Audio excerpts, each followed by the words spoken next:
Our top focus story, relief and rescue operations in Jammu and Kashmir have entered the 13th day, but there is a new trend, and this trend is relief and aid workers coming under attack by some disruptive elements and miscreants. This is day 13 after the deluge. Chief Minister Omar Abdullah has said 1.5 lakh people are still marooned. This is the worst floods in Jammu and Kashmir in a century. They've devastated his state. He says there is concern over rising water levels in northern part of Jammu and Kashmir. Now, as per figures available with the state government, so far 129 people have lost their lives in the Jammu region. 30 to 35 people have lost their lives in Kashmir. Rescuers, including the army, distributed packets of cooked food and pouches of drinking water and medicines to thousands of stranded people in Jammu and Kashmir. In Srinagar, over 1,30,000 people have been rescued so far. The army has evacuated 8,000 people by road from Ramban and adjoining areas. They provided them food and medicines. 1,200 villages in Kashmir Valley and 1,100 villages in Jammu region have been affected. 400 villages, according to the state government, have been completely submerged. 4 field hospitals have been established in Avantipur, Pattan, Anantnag, Old Airfield in the Kashmir Valley to provide medical aid to people, and doctors say they've treated 21,500 people so far. Everyone who is in our knowledge and also who have come to us for help have been given water, medical supplies, medical treatment, and also restoration of electricity and water supplies in various towns and villages. We are helping out, the army is helping out in coordination with the civil administration.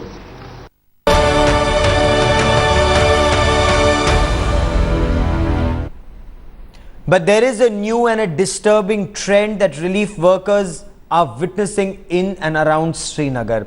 Aid workers, rescuers, they are coming under attack by miscreants, by separatist elements as some allege, and in select pockets in Jammu and Kashmir.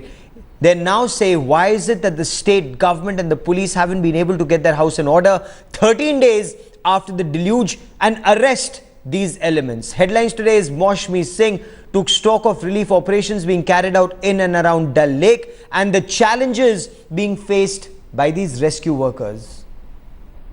You're watching a special coverage of the floods in Srinagar on Headlines today, and we are heading towards Nehru Bagh, which is a major nodal point for all agencies, and we will take a stock of the ground situation there, how the agencies are putting rescue together to take out people from the Dal Lake area where there are many hundreds of hotels.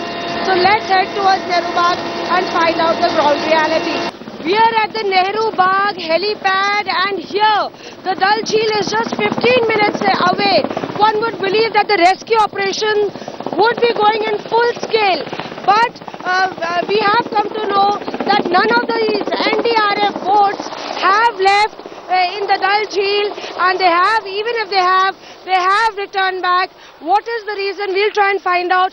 We have Inspector Bhupendra and his team here who have been tenting here, camping here at the Nehru helipad and braving all odds. Bhupendra जी, ये बताइए कि किस तरह की परेशानियों का सामना करना पड़ रहा है आप लोगों को? हमें मेन प्रॉब्लम हमारी सिक्योरिटी की आ रही है, जिसकी वजह से हम आगे रेस्क्यू नहीं कर पा रहे।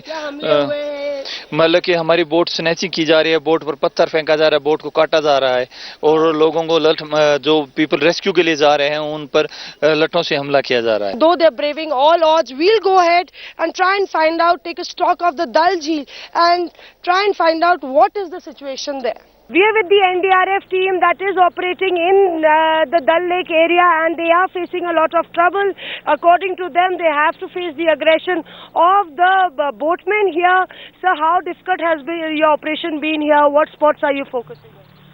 Basically, Bollywood area is totally flooded. There are a lot of hotels in Bollywood Road, MA Road, and a lot of tourists, including foreign tourists, they are stuck up here. Road movement from Dal Gate to Nisat is not through. So every movement is possible only through boats only. and we are operating in this area since last 4 days. What are the problems that you're facing? Problems basically, this is aggressive resentment of the local residents here, especially Sikara walas. But though we are facing the resentment also, stone pelting also, but we cannot. We do believe that protection was asked for, and now the CRPF here providing some protection to you all. Yeah, CRPF is providing protection in the boats also, at the launching bases also, and with this protection and with the determination, our boys are there continuously engaged in rescue work, in night also, day also. Now, with floodwaters receding in River Jhelum, there is a threat of an outbreak of an epidemic, and that is increasing. There is massive shortage of medicines and vaccines in the flood-affected areas in Valley. Noting that the flood tragedy in Jammu region had acquired great proportions, the Union Health Minister Dr. Harshvardhan pledged an additional consignment of medicines and other essentials to the state, asking the Divisional Commissioner to work out a deployment plan. He said teams of doctors from central government hospitals are ready to be sent. The Indian Medical Association and the Delhi Medical Association are also standing by to help. The minister visited Poonch, a border district which suffered several casualties and devastation on a large scale. He assured people at the relief camps that district hospital will get full support from the centre. 2 army jawans were washed away in floods during these rescue operations initially in Pulwama, South Kashmir. They have now been declared dead. The jawans were washed away 6 days ago while carrying out relief and rescue operations to help those stranded by these floods. 38-year-old Naik Khemchandra belonged to the 20th Battalion of the Kumaon Regiment. 24-year-old rifleman Mir Uwaisi Hussain was a part of the 15th Jammu and Kashmir Light Infantry. The Chief of the Army Staff, General Dalbir Singh Suhag, and the Army fraternity paid homage to these 2 jawans who made the supreme sacrifice of their lives. Now, in another time, this season in Jammu and Kashmir is time for festivities and celebration. But all of that was marred by death and destruction that the rising water of Jhelum brought with it. People had lost hope, but not all. There are many who are trying to rebuild their lives, and how. Headlines today is Maushmi Singh with this report.